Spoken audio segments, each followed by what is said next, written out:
நான் நிற்கக்கூடிய பகுதி வெள்ளார் வடிநிலக்கோட்டத்துக்கு உட்பட்ட வெட்டாறு பகுதி. நீங்கள் பார்க்கலாம் சித்தார் அப்படிங்கிற ஆறு பிரியுறீங்க.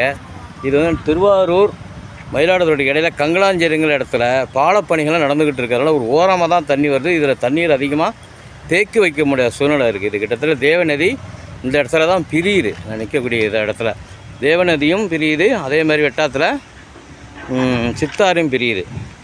அப்புறம் ரிபீட்மெண்ட் வால்வுன்னு சொல்லுவாங்கள்ல, சைடு தடுப்பணை கட்டை. இந்த பஸ்ஸு சாலையெல்லாம் போயிட்டுருக்கு பாருங்கள், அந்த பஸ்ஸெல்லாம் வேன்லாம் டூ வீலர் அந்த இடத்துல ஓரமாக கட்ட பணிகளை தாமதமாக தொடங்கினதுனால தான் இங்கே கொஞ்சம் இப்போ காலதாமதம். அது இதை பாருங்கள், அது எவ்வளோ ஒரு இதெல்லாம் மண்டி கிடக்கு பாருங்கள். இதெல்லாம் அந்த இடம்லாம் அதிகாரிகளுக்கு தெரியுமா அப்படின்னு எனக்கு ஒன்றும் தெரியல. அது வாகனத்தில் வந்துட்டு போகிற அதிகாரிகள் தெரியறதுக்கு வாய்ப்பு கிடையாது. இது ரொம்ப மோசமாக இருக்குது பாருங்கள். இதை பாருங்கள், வெட்டார்னா வெட்டாறு, அதுக்கு பிறகு வெட்டாருன்னு நினைக்கிறேன். அந்த காலத்திலேயே 1912 இது கட்டினதுன்னு நினைக்கிறேன். இந்த தடுப்பணை மாதிரி சின்னதாக இதுக்கு பேர் வெட்டாறு. அதாவது வெட்டாத ஆறுக்கு பேர் வெட்டாறு. எவ்வளவு காடு மணி கிடக்கு பாருங்கள். தேவநதி பூரா சுத்தமாகவே மோசமாக கிடக்கு பாருங்கள். இது எங்கே பிரிஞ்சு எப்படி தண்ணி வரும், தண்ணி வடியாது. இந்த மணல் திட்டு, இந்த திட்டுக்கெல்லாம் எடுக்கணும். பனை மரம்லாம் உள்ளே இருக்குது.